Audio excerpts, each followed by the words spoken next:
ក្រសួងការពារជាតិ Ministry of National Defense ដំណើរសង្ខេបស្ថានភាពនៅតាមបន្ទាត់ព្រំដែនកម្ពុជាថៃអំពីករណីយោធាថៃបើកការបាញ់ប្រហារមកលើប្រជាពលរដ្ឋស៊ីវិលស្លូតត្រង់កម្ពុជាដោយគ្មានមូលហេតុនៅភូមិព្រៃច័ន្ទឃុំអូ3ជាន់ស្រុកអូជ្រៅខេត្តបន្ទាយមានជ័យថ្ងៃទី12ខែវិច្ឆិកាឆ្នាំ2025ម៉ោង 15:50 នាទី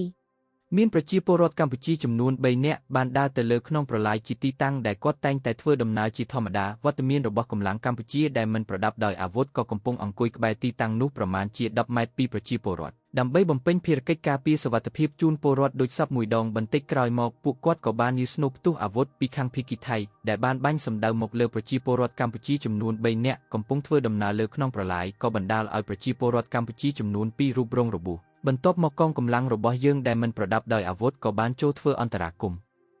ជួយសង្គ្រោះប្រជាពលរដ្ឋផងដែរក៏ត្រូវបានកម្លាំងយោធាថៃធ្វើការបាញ់ប្រហារសម្ដៅលើពួកគាត់លើសពីនេះទៅទៀតយោធាថៃបានបន្តបាញ់ប្រហារលើគោលដៅផ្សេងទៀតដោយសម្ដៅលើប្រជាពលរដ្ឋស៊ីវិលស្លូតត្រង់ខ្មែរដែលកំពុងអង្គុយជុំគ្នាលេងនៅខាងក្រោយដែលបណ្ដាលឲ្យប្រជាពលរដ្ឋយើងចំនួន1អ្នករបួសបន្ថែមនិង1អ្នកទៀតត្រូវបាត់បង់ជីវិតភ្លាមនៅនឹងកន្លែងម៉ោង 15:20 នាទីការបើកការបាញ់ប្រហាររបស់កងកម្លាំងយោធាថៃបានស្ងប់ស្ងាត់ទៅវិញម៉ោង 17:54 នាទី